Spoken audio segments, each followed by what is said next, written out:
Yo, what's up there, guys? Sojalix here, bringing you guys another tutorial for Lord of the Rings War in the North. This tutorial specifically is just going to cover how to level up Andriel in a any percent setting. So in order to show this off, I'm just going to quick buy a respec token because this will clear out all of my abilities and stuff. So Andriel is your lore master character. A lot of people will look at her and think that she is a primarily a support character, but you can actually do a lot of damage with her. If what you do, because what you want to do is you want to pump a crap ton of points into her will. By the end of an any percent run, I always tell people try and get to over 30 will if you can, and you want to be at around 25 stamina. These are kind of the two primary abilities that you're going to be leveling up. And the reason for that is her ammo. So whereas Eridan and Farin use bolts and arrows to do their range attack damage, hers is all based around her spirit attacks or her mana, her power. So the more power you have, the more that the more damage those abilities do. So you really want to pump that up. You also do want to put some points into strength and dex. You don't really want to put that many though. If you can get around 15, cool, but you don't necessarily need it. Actually, you probably want to get around 16 strength so that way you can, I would say go about 20 strength so that way you can maximize the amount of damage that you are doing with your melee and can get the best staves. You want to make sure that you can get the best staves that are out there. So we're just going to pump more into will.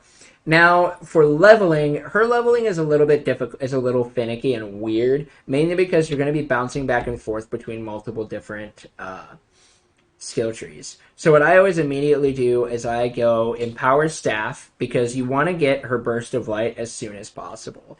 So we go Empower Staff, then you want to throw 2 points into Magnify Staff, 2 points into Wrath of the Eldar, and then you want to level up her Burst of Light.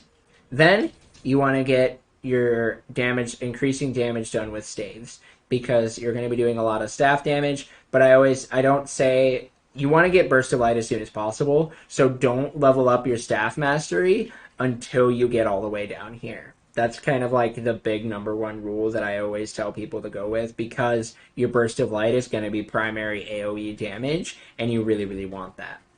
Then, once you've maxed up this tree over here, you want to go and you actually want to maximize Wrath of the Eldar before you move on to this one. I know it doesn't really make sense since you don't even have Sanctuary unlocked, but once you do this, then you're going to move on and get Sanctuary, and then you're going to get Preservation, so that way you aren't using as much cooldowns.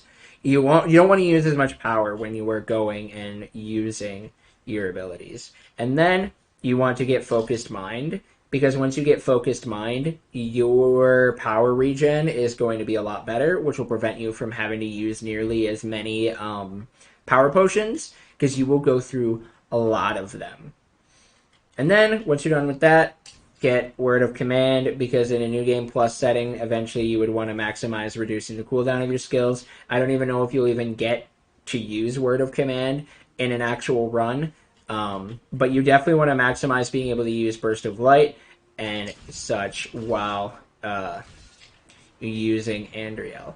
I hope this was a helpful tutorial. I try to keep it really short and hopefully still helpful at how to power her up.